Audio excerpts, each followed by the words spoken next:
तेलंगाना का एक ये वीडियो सामने आया जहां बीजेपी के कुछ मेंबर्स प्लानिंग कर रहे थे कि मुझे कैसे रोका जाए। तो उनमें से एक कहते हैं कि ये ध्रुव राठी हमेशा फैक्चुअली करेक्ट होता है, कॉन्स्टिट्यूशनली हमेशा करेक्ट होता है, इसके वीडियोस किसी भी यूट्यूब रूल्स को नहीं तोड़ते।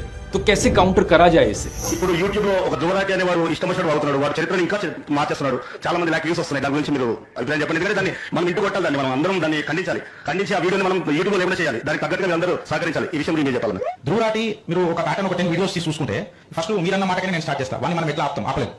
వాడు యూట్యూబ్ కి కంప్లైంట్స్ ఉంటాడు, వాడు యూట్యూబ్ రెగ్యులేషన్స్ కి కరెక్ట్ ఉంటాడు. అన్లెస్ అంటిల్ వాడు అక్కడ చేర్చాడు చేస్తే మనం గెలవచ్చు. వాడు మాట్లాడి కూడా రాజ్యాంగబద్ధంగా మాట్లాడతాడు. వాడు పొలిటికల్ గా కరెక్ట్ ఉన్నాడు అంటే వాడి మీద మనం యాక్ట్ చేయొచ్చు. వాడు కాన్స్టిట్యూషనली करेक्ट ఉంటున్నాడు. वाह क्या बात कही है। देखो देखो दोस्तों, इससे पता चलता है कि कैसे आपके हेटर्स भी सीक्रेट एडमायरर्स हो सकते हैं। अगर मैंने कभी कुछ गलत किया ही नहीं तो कैसे मुझे काउंटर किया जाए। ये कहते हैं कि प्लान है इसके खिलाफ झूठी खबरें फैलाओ, झूठी खबरें फैलाओ कि जैसे ध्रुव राठी ने झूठ बोला हो कि प्रधानमंत्री मोदी सनी लियोनी को मंत्री बनाने वाले हैं। సో వాని మనం ఎట్లా టార్గెట్ చేస్తామనే దానికంటే వాని మనం నరేటివ్ కి కౌంటర్ నరేటివ్ ఎట్లిస్తాం అనేది మన గోల్ పెట్టుకోవాలి.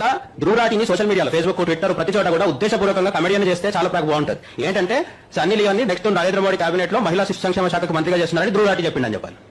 ఇటువంటి పోస్టులు కంటిన్యూగా పెడుతుంటే ధ్రువరాటి అనేవాడు జోకర్ అవుతాడు. वाह क्या प्लान बनाया है। यानी कि फेक न्यूज फैलाओ कि ध्रुव राठी ने फेक न्यूज फैलाई है।